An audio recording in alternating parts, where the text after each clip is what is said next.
Hello, and welcome to the Empowerography Podcast. This is a platform created for women's voices to be heard and a place to share their stories, journeys, and successes with the world for the purpose of helping other women who might be on similar journeys. We are empowering women one episode at a time. I'm your host, Brad Walsh, so kick back, grab one of your favorite beverages, and enjoy the stories.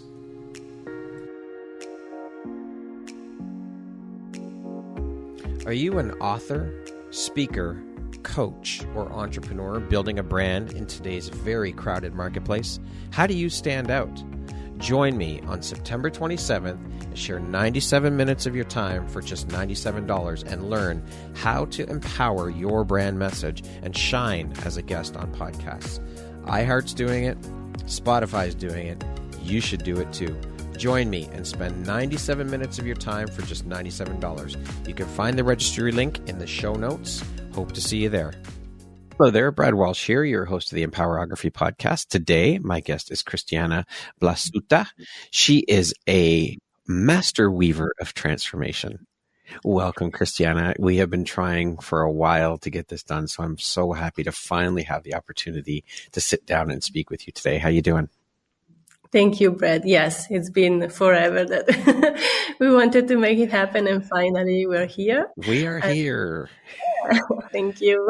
Excellent. Glad to hear that. So with all of that being said, let's jump right in. Now, I love that you use the term master weaver as opposed to using the typical or common term of coach. I have to ask, why did you decide to not use the term or word coach? And how did you come up with the term master weaver? Yes, I know that master weaver is something, what does it mean? Sounds enticing. Yeah, since I started coaching, I always felt that coach was a too broader terms, and I couldn't really fit into it because, of course, as a coach, you have to walk your talk, then you have to have your own coach. So I had many coaches throughout the years, and they were all different. I decided that I needed to have something more specific to what I do. Everybody has their own unique methodology. I have my own.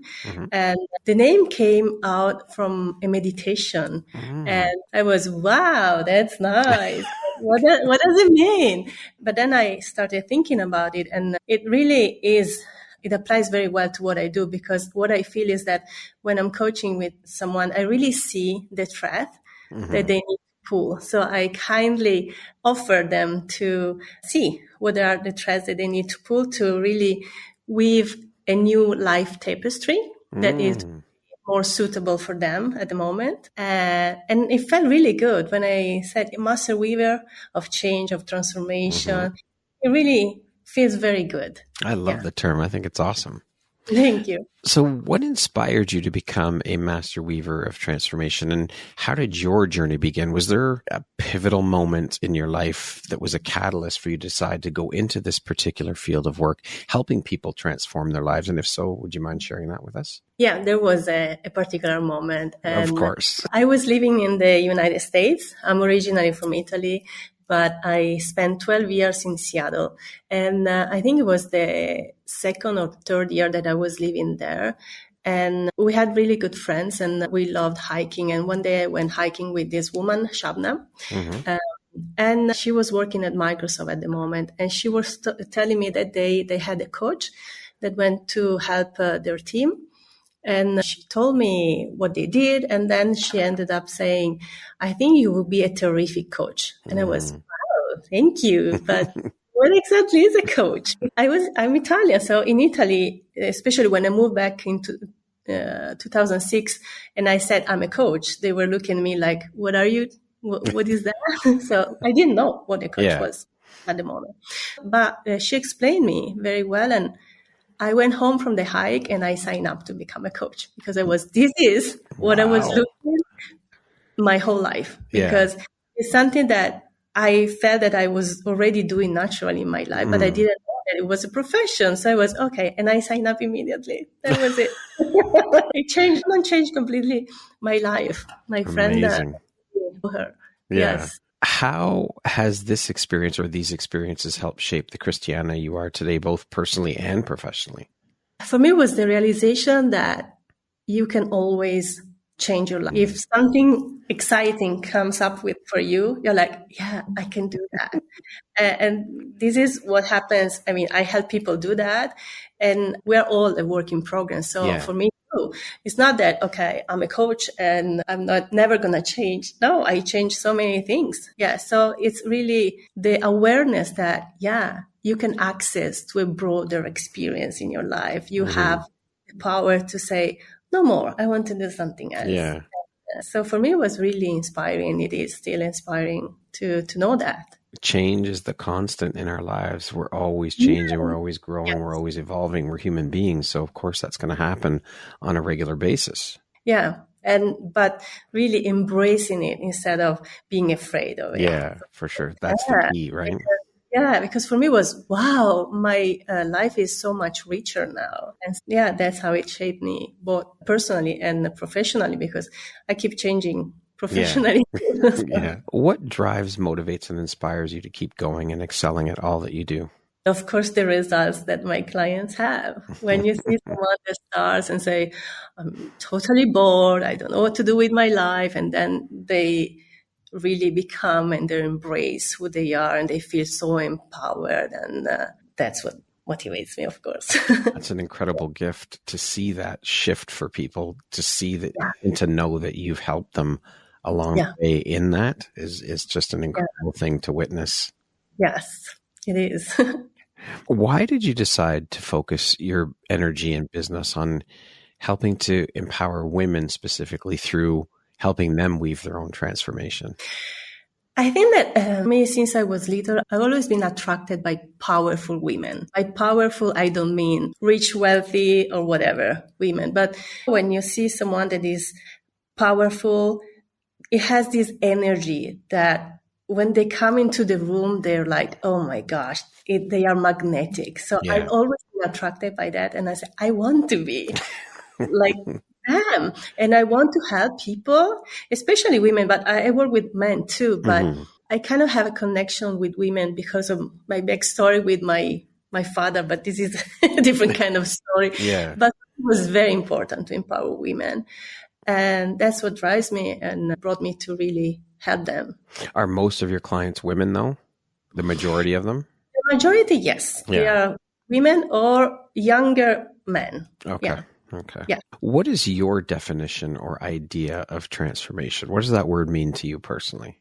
For me, it's one of the most exciting words ever. It's a magical word because it really gives you access to change, what we were saying before. It's like making a potion, a witchy potion. You're like, I want to put these new ingredients in it. I want to do something else. And then you just come up with something. Whoa, you are a different person. You are something else. So it really gives you access to something new, something different, something that is more magical. Yeah. So it's a really nice word for me. Magic potion. I love that. Now, as a master weaver of transformation, what do you believe are the key elements required for profound personal or societal change? I think that the probably two things. Okay. The first one is awareness. Starting being aware that there is something that doesn't suit you anymore. And thus it requires change. And the second thing that it's a key element for me, because it's also the base of coaching, is really starting to ask different kind of questions. So if you start asking yourself more powerful questions, then you have more powerful answers that can really guide you to. Right. So speaking of that, now we'll get into self-awareness. Self-awareness, as you've just mentioned, is a huge part of it, but also introspection. What role do they play in the process of transformation, and how do you encourage individuals to cultivate these qualities? And what do you believe is the most significant misconception about the process of transformation? I believe that they are super important, right? Yeah. And how I guide my clients is really, the base is really to go inward and learn how to trust and lean into your intuition. Because I believe that's a big one, and that's a tough one for people.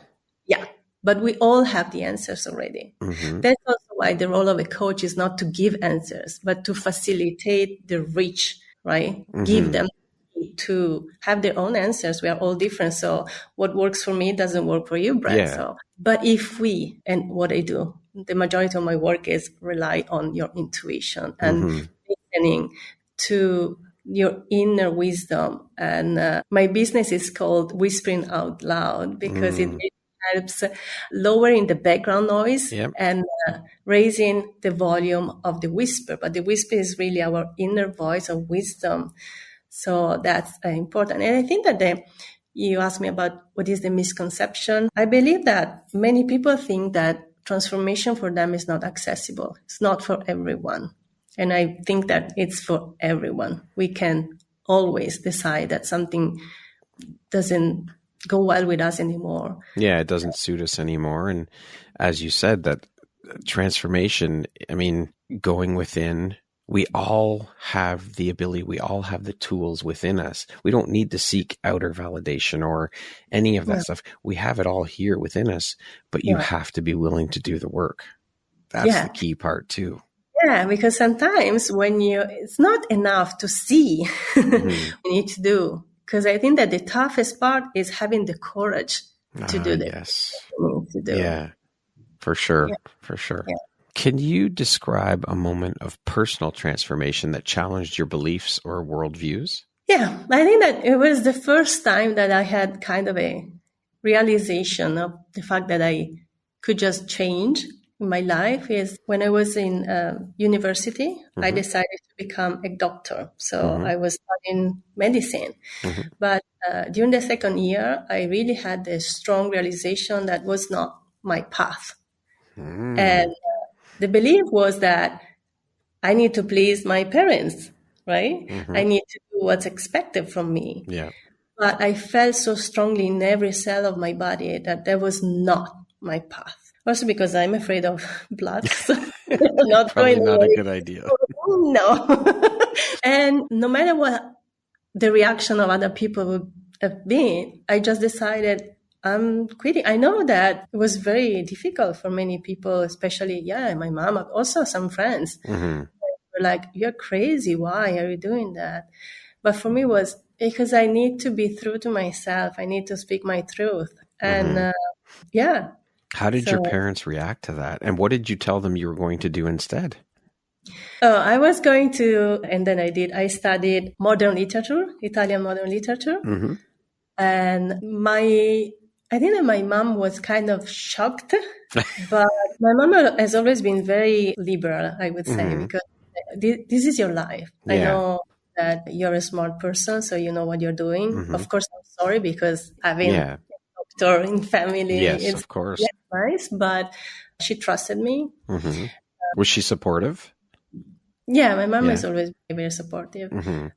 But I would have loved to have. I think that she realized also because she had to have a surgery to improvise a cataract. And I was the one that was supposed to put her eye drops. And I was not able to do that. I got sick. And she was, oh, okay, now I see. That was not the right path for you.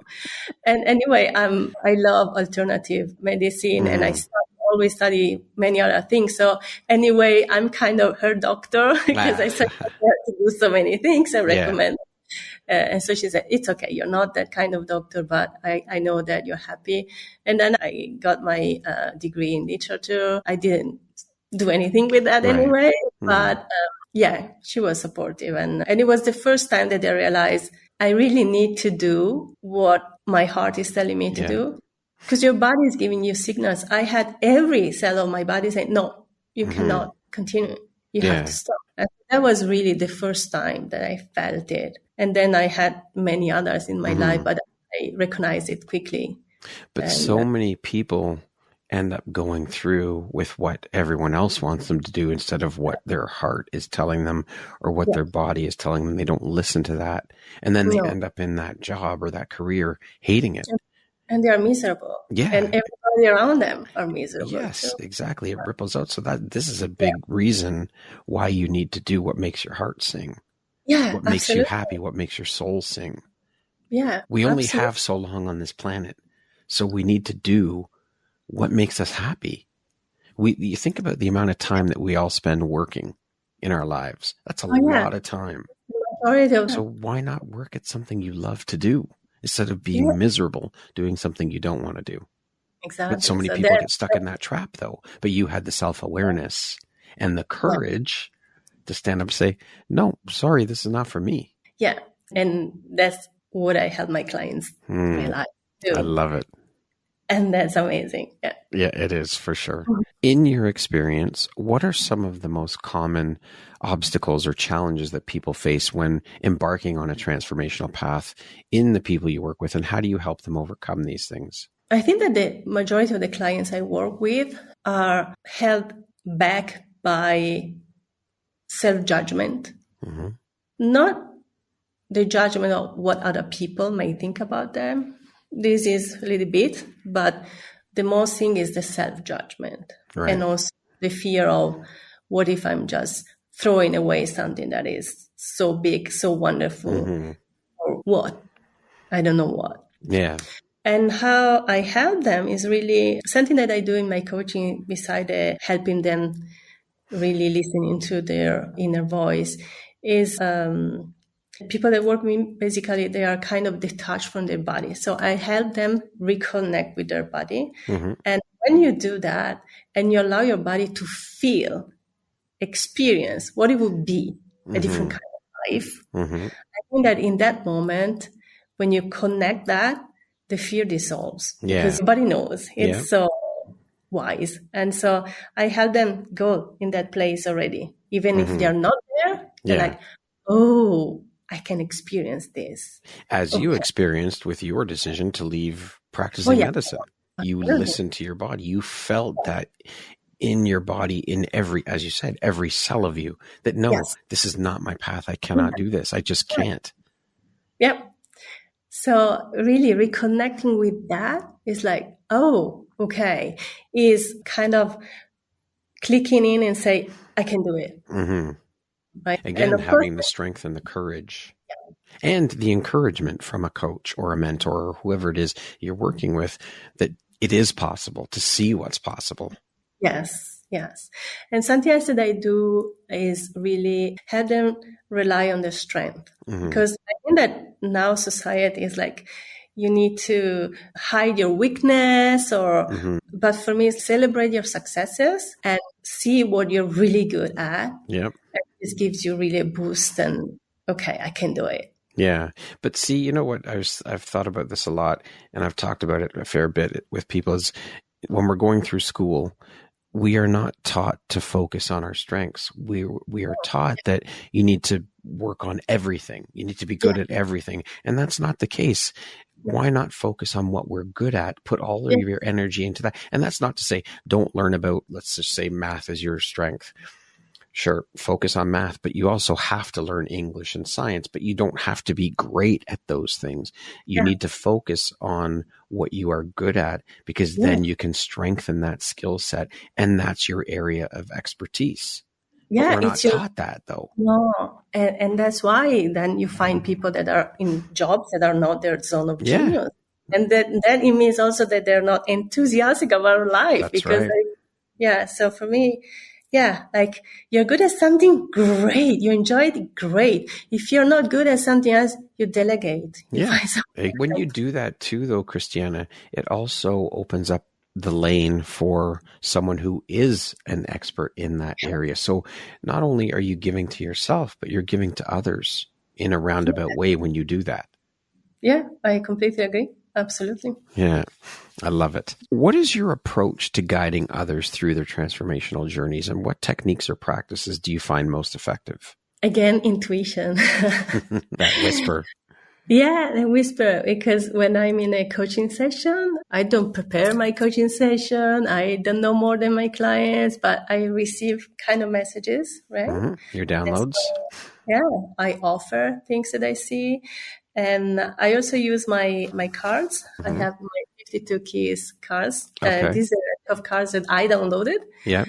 And those are 52 questions that help my clients go even deeper. So prompts for them to think and to pull So at the end of the coaching session, I always draw a card for them, and it's always related to what we talk about in the session, and it's the next little step. Yeah.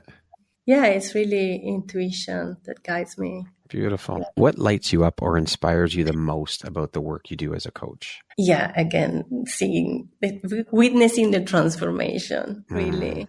It's like, and for me is I'm never tired when I work. I come out of a conversation, of a session, that I have more energy than before, because it just gives me nourishment. It inspires you. It lights you up.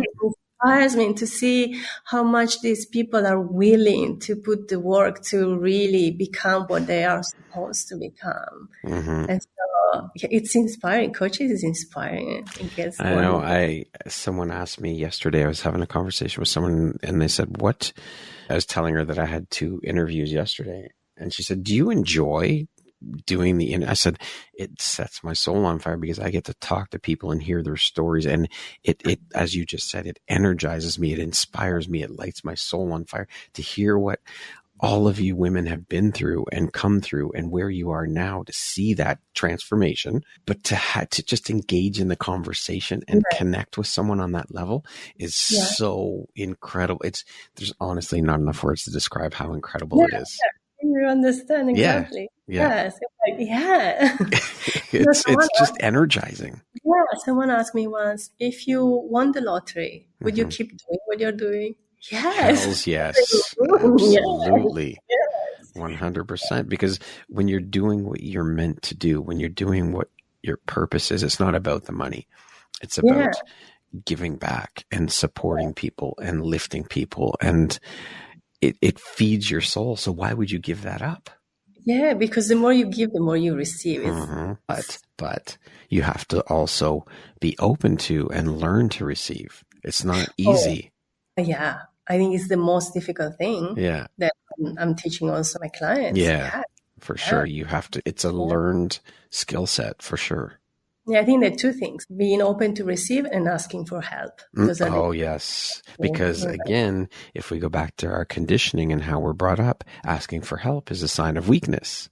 When really it's a sign of strength, in my opinion. It's courage, it's strength to admit that you need help. And it's okay to ask for help. There's nothing wrong with that. We need help. We need support. We need each other. We need people in our lives that are a support system that will help us. You can't do it alone. Yeah, and people are always happy to help. Yes, of course. Absolutely. You just have to open your mouth and ask. Yeah. But people don't, because of fear, because they think it's weak, all of these different things. But we need to learn that it's okay. Yeah, it is. 100%. How do you navigate the balance between guiding others through transformation and allowing them to find their own path? It's a very thin line to walk. Yes. You know that in coaching, the definition of coaching is really that you don't fix anyone, right?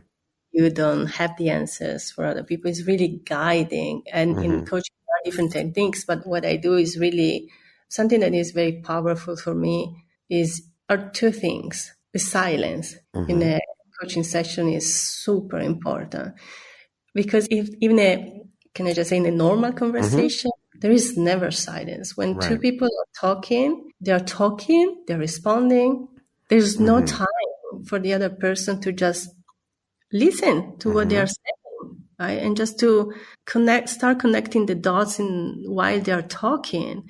And I think that it's a very powerful tool. I received it from my coach, and it was, wow. I think the power of the pause. The power, yes. To slow down, right? To allow, because maybe we are talking and there is something that is bubbling, is coming, but we don't know. But if you interrupt someone, it's gone. Yeah. So for sure. And also something that I find powerful, because I receive it and because I give it, is that maybe repeating what someone told you. Echoing that back to them so they can hear it. And then you see people that are like, oh, I said that. The light bulb goes off. That's true. So and I think that those two tools allow me to guide them, but not really just tell them Yeah. where they have to go. And also, of course, you have to be very grounded when you coach someone, because you can have something that pops up, but you have to really know that it just needs to go. There's no place where you can have your opinion. Yeah. I cannot have an opinion. Yeah. Right? You're there to listen and guide and provide the tools. Very aware of where your thoughts are going, and just bring it back down. And that's not your time. Yeah. You have to create this secret space where the other person is able to flourish. Yeah. I love it. How do you address the fear of failure or resistance that often accompanies the desire for change? For me, if there is really a desire for change, there's no fear of failure. I love that answer. Yeah. Okay.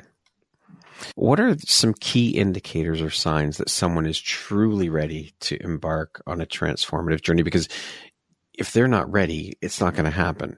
So what are some key indicators for you? Two things. Okay. When they start feeling a burning desire, I call it burning desire for something else. And at the same time, there is, I can't take it anymore. They're like, so those are the two things for me. That's okay. Then we can have a transformation. We can start working on it. What is one tip or takeaway that you can provide that will support and help listeners so that they can implement immediately to start stepping into transformation? I would say start watching your mental clutter. So start being very careful of the words that you use in your mind, because those are giving you the indicators if there is something wrong. And another thing also, start asking, again, I said that before, but asking yourself different kind of questions. Yeah. If you notice that there is something that you're stuck in your mental clutter, or even when the words that you say out loud to other people, describe a situation, if there is always maybe the same kind of words that you use for something, then maybe be curious and start asking yourself questions about that. Again, and I think self-awareness. Yeah. Which is a hard thing we have to learn. It's a learned skill set. We have to practice that. Yeah. Love it. Who in your life, Cristiana, has had the biggest impact on you and why? I think is a man that was the partner of my boyfriend at the time, boyfriend's mom at the time. His name is Eugenio, and he's from Italy. He's a psychiatrist. And I think he's the most curious person that I ever known. Curious in the sense, not that he asks questions, but he reads, I think he reads about 70 or 100 books a year. He knows about music. He knows about theater. He knows about cinema, movies. And he writes books. And for me, at the time I was, I think, 19 when I met him, and I moved from my hometown to Milan as a vicar. And I was going to university. I was living with this boyfriend. And every day I was going out with my boyfriend and his mom and Eugenio. And I just gave me access to a bigger world than I knew before. And I was, wow, there are so many things that I don't know. And I had this drive, hunger to know everything he knew. And I started reading more. I always loved reading, but with him, he just gave me books and I started reading. He brought me to Cinema d'Essai to watch these older movies. And I was, wow, art museums and things. So and I think that it had this biggest impact on me because I started being even more curious and wanted to go in deep in things. And also mentioned I didn't have a wonderful relationship with my father that now passed away. But in that moment, Eugenio became the father figure that I needed. Yeah. He also gifted me a car, his old car. And so I was going around with this. We're still friends, good friends. But I think that it really opened up the world for me. And it was... I'm going to be forever grateful for what he taught me. Yes. Sounds like a very cultured gentleman. Yes. And he opened your eyes to culture. Oh, yeah. Yeah. Incredible. What was a turning point in your life and how did that turning point affect you? I think I had many, but probably... What are the biggest ones? Probably I would say again, when I left my career to become a doctor, my study to become a doctor, I think that it affected me the most because I understood that I was the captain of my life, right? I was the one that needed to take the decisions for my life. And it was really a turning point because I never defined myself a people pleaser, but I was under the what would they think about me if I do this, right? A little bit of, I was afraid of judgment from other people. And that was the turning point where I said, okay, people can say anything about me, but they are not me. So I'm going to, they're going to do them. That's huge courage and strength to do that. Yeah. Beautiful. Yeah. What is one of your biggest failures and what did you learn from it? You know that this is a difficult question because I think that failure is never really a failure. So for me, of course, I made many mistakes in my life, really, like everyone. But they're all being, in retrospective, they've been the best gift ever, right? I cannot really say what was the biggest failure. Maybe if I really think a little bit deeper about that, is that I didn't start loving myself sooner, accepting myself sooner. And I'm not just saying physically, but everything, right? Yeah, every part of you. Yeah, so I carried a lot of this self-judgment and where I was not good enough in many things. And I think that maybe is the failure that it's a learning lesson, but I would have liked to learn the lesson earlier and maybe even forgiving people earlier. Yeah. So those are the two things that I can define failure because they really affected badly my life when I didn't learn the lesson until I learned the lesson, right? Yeah. Yeah. What do you think your unique skill set or superpower is that's helped you become successful? Intuition, for sure. I always, intuition, without doubt. What have you done then? What tip could you give people to start to lean into their intuition and trust their intuition and hone that skill set? Is there one tip that you could give people to start so that they can start leaning into and trusting their intuition? Yeah. So I give my clients always an assignment is start with a small thing. If you're driving and you feel maybe something that says, don't take the same road, but just turn left and see what happens, right? Just start with really small things. If you feel something, just go for it. Okay. Just listen to that. Yeah. Okay. How do you define success? What does that word mean to you? Success, I think, is doing what you love the most with the people that you love the most. Beautiful, plain and simple. What would you say is one of the most important things you've learned in your life? And what was your life like before you learned it? And what was your life like after you learned it? I think I need to repeat myself, but it's self-love. Yeah. That's an important one and a very tough one for a lot of people. It takes a lot of self-work. Yeah. And I must say that it's still a work in progress because sometimes I catch myself that I'm not there yet, 100%. But for sure, my life is much better now than before. But having the awareness to catch yourself is huge. Yeah. It is. Yeah. What does the word empowerment mean to you? Empowerment, I think, is giving the people the tools they need to really be what they want to be. Beautiful definition. I love that. Okay, we're going to jump into a little rapid fire section. So the next grouping of questions will just be 1, 2, 3, 4-word answer type thing. Okay. Yeah. How would you describe yourself in one word? Passionate. If you could teach the world one thing, what would it be? Laugh more. If you could be remembered for one thing, what would it be? My ability, capacity to love deeply. What is your favorite self-care practice? Napping. Naps are good. Very good thing.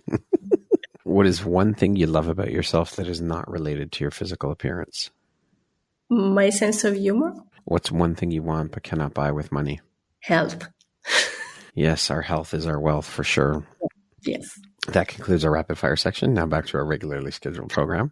I have a bonus question for you. If other people could use 3 words to describe you, what would you want those 3 words to be? Want or what would they use? What would you want those 3 words to be? Loving, funny, and present. presence. Okay. What challenge, Cristiana, has in your life has shaped you the most, would you say? I would say the relationship with my father. What is one lesson that your career has taught you that you think everyone should learn at some point in their life? Resilience. Keep going. Always keep. See, this is what I think is when we give up, that's failure. Everything else is a lesson or a teachable moment. No matter what the situation is that we're going through, there is a gift in it. There is a silver lining in it. You just have to be able to step back, look in, and pull that out to allow you to move forward and keep going. Yeah, absolutely. Yes. If you could step into my shoes, what question would you have asked yourself that I didn't ask you? I think that you ask plenty of questions, so I don't know. I'll take that. I received that. If you had the opportunity to sit down and have a 1-hour conversation with one woman, any woman in the world, who would it be and why? I think my maternal grandma, because she died when I was young, and I was 3, not even 3. And I know her from my mother's stories. And I think she was a wonderful person that taught my mom how to love. And so I would really love that. Yeah. Because our ancestors, they give us the life force. So they are so important. Yeah, for sure. If you could go back and give your younger self one piece of advice, what would that piece of advice be? Love yourself. Yeah. Lastly, Cristiana, if you were to deliver your last 30-second speech to the world, your tribe, your corner of the world, your people, what would that last 30 seconds sound like? What words of wisdom would you impart? Into your intuition. Love and accept yourself. Don't sweat the small stuff, for sure. Enjoy every minute. Yeah, enjoy every minute. Beautiful. Cristiana, thank you so much for taking and making the time to be here with me today. I'm so happy that we finally got this done. It was an absolute pleasure having the opportunity to sit down and speak with you. Thank you for sharing a bit about your story, your journey, and the beautiful light you put out into the world through the work you do. I'm honored to have you as a member of the Empowerography community. So thank you. Thank you so much, Brett. I'm very blessed. I feel very blessed and grateful to know you. And for this, I'm happy that we finally were able to. The honor and the pleasure is all mine. Once again, my name is Brad Walsh, host of your Empowerography podcast. Today, my guest was Cristiana Blasutta. She is a master weaver of transformation. Thank you so much, Cristiana. I hope you have a beautiful rest of your day. Thank you, Brad. Thank you very much for listening to this podcast. If you haven't yet, please be sure to subscribe, rate, review, and share with all your friends. You can find me at visuphoria.ca, follow me on Instagram at Empowerography Podcast, and on Facebook at Empowerography. Please join me next time for another inspirational story from yet another amazing woman.